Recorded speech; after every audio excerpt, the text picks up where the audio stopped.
اعوذ باللہ من الشیطان الرجیم بسم اللہ الرحمن الرحیم۔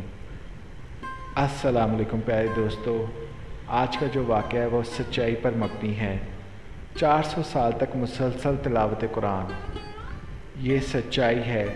18ویں ہجری میں جب سلطان سلیم کو خلافت ملی تو وہ حضور صلی اللہ علیہ وآلہ وسلم کی طرف منسوب تبرکات کو مصر سے استنبول لے آئے اور یہ اہتمام کیا کہ توپ کاپے سرائے میں ان کو محفوظ رکھنے کے لیے ایک مستقل کمرہ تعمیر کیا اور اس کمرے میں خود اپنے ہاتھ سے جھاڑو دیتے تھے۔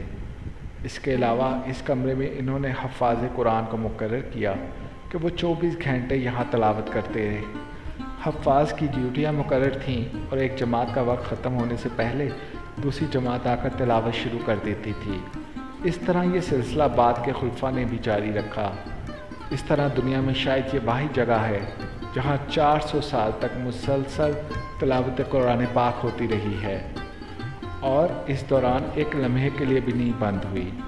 خلافت کے خاتمے کے بعد یہ سلسلہ بھی موقوف ہو گیا۔ قرآن کریم اللہ تعالیٰ کی آخری اور مکمل کتاب ہے جسے حضرت محمد صلی اللہ علیہ وسلم پر نازل کیا گیا۔ قرآن کریم ایک ایسی کتاب ہے جو ہر دور میں انسانوں کی رہنمائی کرتی ہے۔ قرآن کریم کی تلاوت کے بہت سے ثمرات ہیں۔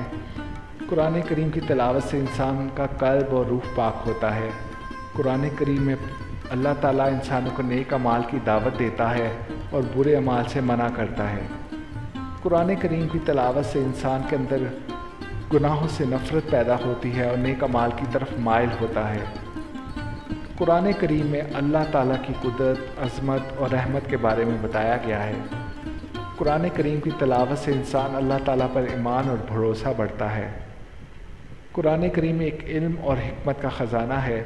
قرآن کریم میں اللہ تعالیٰ نے کائنات، انسان اور اس کے پیدا کرنے کے بارے میں بہت سی اہم باتیں بتائی ہیں۔ قرآن کریم میں ایک حدیث ہے کہ قرآن کریم قیامت کے دن اپنی تلاوت کرنے والوں کے حق میں شفاعت کرے گا۔ اللہ تعالیٰ ہمیں بھی توفیق عطا فرمائے قرآن کریم کی تلاوت کرنے کی اور قیامت کے دن ہم اس کی شفاعت سے بہرہ مند ہوں۔ انشاءاللہ میں امید کرتا ہوں آپ آج سے ہی قرآن کریم کی تلاوت کریں گے اور اس کا اجر قیامت کے دن ضرور پائیں گے۔ آمین یا رب العالمین۔